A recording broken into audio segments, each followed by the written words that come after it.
नमस्कार विद्यार्थी मित्रांनो, लेट्स स्टडी विथ प्रोफेसर कविता काटे या माझ्या ऑफिशियल यूट्यूब चॅनलवर तुम्हा सर्वांचे स्वागत आहे। आज आपण कोर्स क्रमांक 102 समकालीन भारतीय शिक्षण, लिंग आणि समाज या विषयाचा पार्ट सेकंड भाग 2 घेऊन आलेलो आहोत। तर या व्हिडिओच्या डिस्क्रिप्शन बॉक्समध्ये टेलिग्राम ग्रुपची लिंक आहे, त्याला जॉईन व्हा आणि माझ्या नवनवीन व्हिडिओजचे अपडेट्स मिळवा। तुम्ही चॅनलवर नवीन असाल तर चॅनलला सबस्क्राईब करा, व्हिडिओला लाईक आणि शेअर करा। चॅनलला सबस्क्राईब करत असताना बेल आयकॉन जरूर प्रेस करणे आवश्यक आहे, जेणेकरून तुम्हाला नवीन नवीन अपडेट्स इथे मिळत असणार आहेत। चला तर मग सुरुवात करूयात। व्हिडिओला सुरुवात करण्यापूर्वी आजचा विचार, वी आर जज by what we finish, not what we start. आपण एखादं कार्य पूर्ण केल्यानंतरच लोक आपलं मूल्यमापन करत असतात। सुरुवातीला कोणीही आपलं मूल्यमापन करत नसतं, ते काम पूर्णत्वास नेल्यानंतरच मूल्यमापन केलं जातं। प्रश्न क्रमांक 26 पहा, संदर्भ समूह गट म्हणजे असा गट की जो इतर गटांची गुण, विचार, अभिवृत्ती, मूल्य आणि वर्तणूक यांचा अभ्यास करतो, असे टिंबटिंबे यांचे म्हणणे आहे।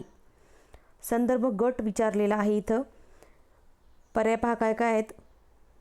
26व्या प्रश्नाचे पर्याय पहा, विल्यम थॉम्सन आणि जोसेफ, फ्रोबेल, नन आणि रुसो असे वेगवेगळे जे काही पर्याय आहेत ते पर्याय यामध्ये तुम्हाला दिलेले आहेत।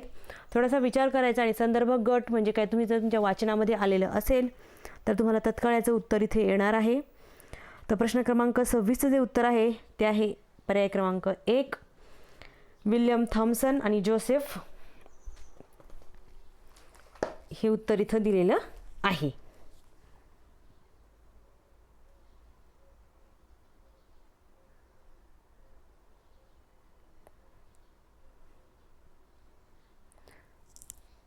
सत्तावीसवा प्रश्न आपण पाहूयात आता। राष्ट्रीय सण साजरा केल्याने समाज जागृती होते, मुले हुशार होतात, राष्ट्रीय एकात्मता वाढीस लागते, मुलांमध्ये काहीही फरक पडत नाही।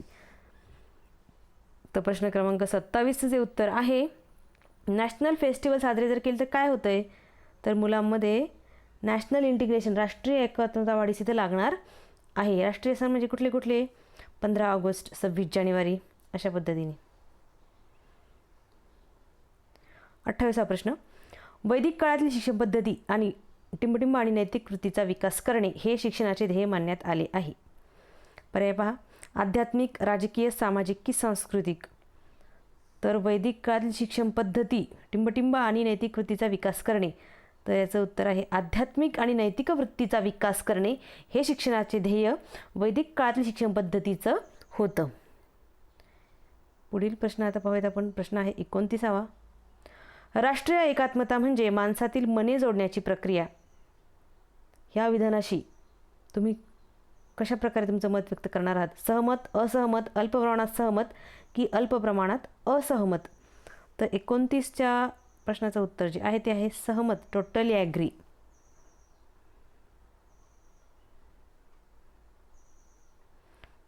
प्रश्न क्रमांक 30, बौद्ध धर्माचा उदय इसवी सन पूर्व टिंबटिंब शतकात झाला, 10व्या, 8व्या, 6व्या की 7व्या? तर प्रश्न क्रमांक 30चं जे उत्तर आहे ते आहे 6व्या शतकामध्ये या धर्माचा उदय झालेला आहे।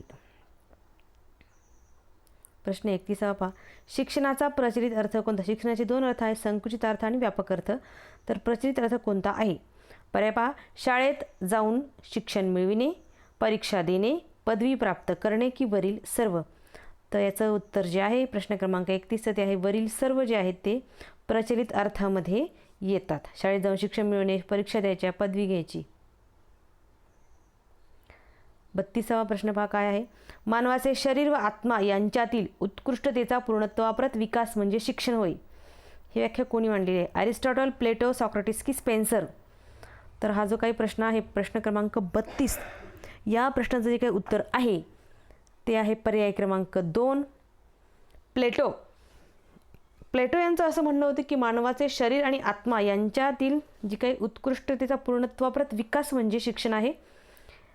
ॲरिस्टॉटल, सॉक्रेटिस, स्पेन्सर यांच्या देखील व्याख्या आपण मागच्या व्हिडिओमध्ये स्पष्ट केलेल्या आहेत।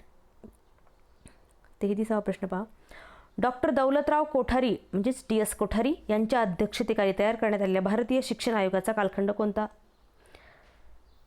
तर पहा इथे कालखंड दिला आहे 1948, 49, 52, 53, 64, 66 की 86?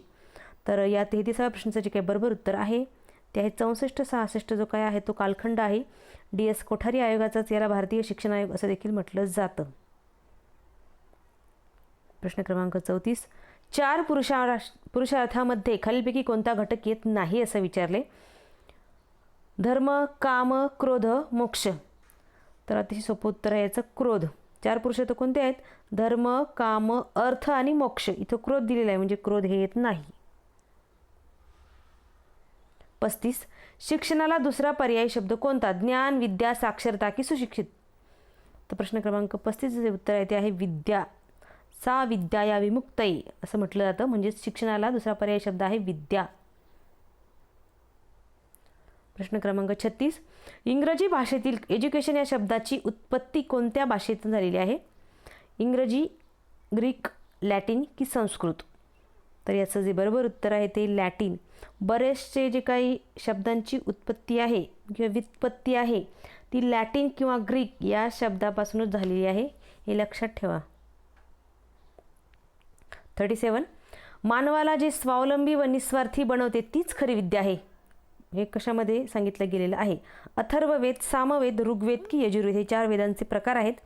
तर याचं जे उत्तर आहे ते आहे ऋग्वेद. ऋग्वेदामध्ये असं सांगितलेलं आहे की मानवाला जे स्वावलंबी आणि निस्वार्थी बनवतं तीच खरी विद्या आहे असं जुन्या पुरातन काळात ऋग्वेदामध्ये सांगून ठेवलेलं आहे. शिक्षण म्हणजे आत्मसाक्षात्कार असं कोणी म्हटले? रवींद्रनाथ टागोर, स्वामी विवेकानंद, शंकराचार्य की वरीलपैकी नाही. तर याचं जे बरोबर उत्तर आहे ते आहे शंकराचार्य यांनी म्हटलेलं आहे की शिक्षण म्हणजे आत्मसाक्षात्कार, सेल्फ रिअलायझेशन. 39वा प्रश्न पहा. पायथागोरस यांच्या मते तत्वज्ञान म्हणजे काय? संगीत, वादन, नृत्याविष्कार की वरीलपैकी नाही. तर याच्यामध्ये याचं जे उत्तर आहे ते आहे संगीत. पायथागोरस यांच्या मते तत्वज्ञान म्हणजे सर्वोच्च संगीत. प्रश्न क्रमांक 40. अभ्यासक्रमात शिक्षणाचे किती प्रकारचे कार्य सांगितलेले आहे? 2, 3, 4 की 5. तर याचं जे बरोबर उत्तर आहे ते आहे 3 प्रकारचे कार्य सांगितलेले आहे. 41 क्वेश्चन. आंतरिक शक्तीचा प्रगतिशील विकास हे शिक्षणाचे कोणते कार्य आहे? सर्वसामान्य, मानवी जीवनासाठी, राष्ट्रीय जीवनासाठी की व्यक्तिगत जीवनासाठी. तर प्रश्न क्रमांक 41चं उत्तर आहे सर्वसामान्य किंवा जनरल आपण याला म्हणतो. शिक्षण ही कोणती प्रक्रिया आहे? नैसर्गिक, कृत्रिम, शाळेतील की वरील सर्व. तर याच्यामध्ये प्रश्न क्रमांक 42 जे उत्तर आहे ते आहे वरील सर्व, ऑल ऑफ द अबव. शिक्षण ही नैसर्गिक ही प्रक्रिया आहे, कृत्रिमही आहे आणि शाळेतील ही प्रक्रिया आहे. 43. संथा अध्यापन पद्धती कोणत्या शिक्षणामध्ये वापरलेली आहे? वैदिक, जैन, बौद्ध की इस्लाम. तर याचं जे उत्तर आहे 43चं ते आहे वैदिक अध्यापन पद्धती आहे ही एक.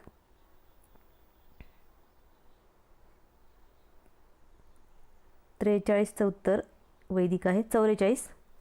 युक्तिवाद करण्याची शक्ती विकसित करणे हे कोणत्या शिक्षणातील ध्येय आहे? जैन, बौद्ध, इस्लाम की वैदिक. तर याचं जे बरोबर उत्तर आहे ते आहे बौद्ध धर्मामध्ये सांगितलेलं असं की युक्तिवाद करण्याची शक्ती विकसित करणे हे बौद्ध धर्माचे ध्येय आहे, शिक्षणविषयक ध्येय आहे. 45. अनुभवांचे पुनर्संघटन म्हणजे शिक्षण असं कोणी म्हटलेलं आहे? ॲरिस्टॉटल, प्लेटो, सॉक्रेटिस की वरीलपैकी नाही. तर याचं बरोबर उत्तर आहे इथं कुठलंही याच्यातली कोणतीही व्याख्या ही कोणाचीच व्याख्या नाही अनुभवांची, ही वेगळ्याच कुठल्या तरी तज्ज्ञांची व्याख्या आहे. अनुभवांचे पुनर्संघटन म्हणजे शिक्षण ही कोणाची व्याख्या आहे हे तुम्ही मला कमेंट बॉक्समध्ये कमेंट करून सांगायचं आहे. तुम्हाला जर नाही आलं तर मी सांगेल. 46चा प्रश्न आहे. शिक्षण व तत्वज्ञान हे एकाच नाण्याच्या 2 बाजू आहेत असं कोणी म्हटले? सर जॉन ॲडम्स, सर पर्सिनन, प्लेटो की स्वामी विवेकानंद. तर हे प्रसिद्ध वाक्य आहे. सर जॉन ॲडम्स यांनी असं म्हटले की शिक्षण आणि तत्वज्ञान ह्या एकाच नाण्याच्या 2 बाजू आहेत. 47. जैन शिक्षणात शिक्षक किती प्रकारचे असतात किंवा होते? तर पहा याच्यामध्ये काय दिले? 4, 3, 2 की 1. त्याचं उत्तर आहे 3 प्रकारचे शिक्षक तिथे असतात. 48. संपूर्ण विश्वाचे रहस्य जाणून घेण्याचा कशामध्ये प्रयत्न केला जातो? मानसशास्त्र, समाजशास्त्र, राज्यशास्त्र की तत्वज्ञान. तर याच्यामध्ये याचं जे उत्तर आहे ते आहे तत्वज्ञान. फिलॉसॉफीमध्ये सगळ्या विश्वाचं रहस्य जाणून घेण्याचा प्रयत्न हा केलेला असतो. 49. 10+2+3 हा कृतीबंध कोणत्या आयोगाने सुचवलेला आहे? विद्यापीठ शिक्षण आयोग, माध्यमिक शिक्षण आयोग, भारतीय शिक्षण आयोग की राष्ट्रीय शैक्षणिक धोरण? तर 49चं जे उत्तर आहे ते आहे भारतीय शिक्षण आयोग. यालाच म्हणतात डॉक्टर DS कोठारी आयोग. डॉक्टर दौलतराव कोठारी आयोग म्हणजेच भारतीय शिक्षण आयोग यांनी 10+2+3 हा आकृतिबंध सुचवलेला आहे. विद्यापीठ शिक्षण आयोग म्हणजे डॉक्टर राधाकृष्ण आयोग आहे, तो 1948ला आलेला आहे. माध्यमिक शिक्षण आयोग म्हणजे मुदलियार आयोग आहे, तो 1952ला आलेला आहे. भारतीय शिक्षण आयोग म्हणजे कोठारी आयोग, ते 1964ला आलेला आहे. आणि राष्ट्रीय शैक्षणिक धोरण 1986ला स्थापन झालेलं आहे. प्रश्न 50 पहा. अहिंसेला परमोच्च स्थान कोणत्या तत्त्वज्ञानाने दिलेले आहे? वेदांत, जैन, बौद्ध की इस्लाम? तर याचं जे उत्तर आहे ते जैनांनी दिलेलं आहे अहिंसेला परमोच्च स्थान. 51.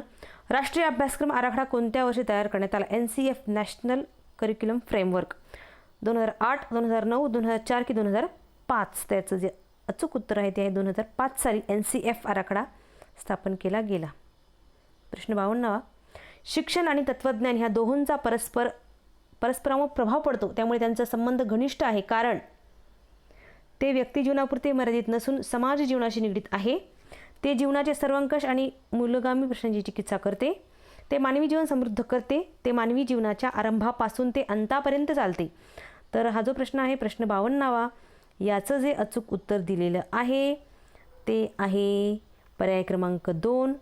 ते जीवनाच्या सर्वंकष व मूलगामी प्रश्नांची चिकित्सा करते. प्रश्न 53वा.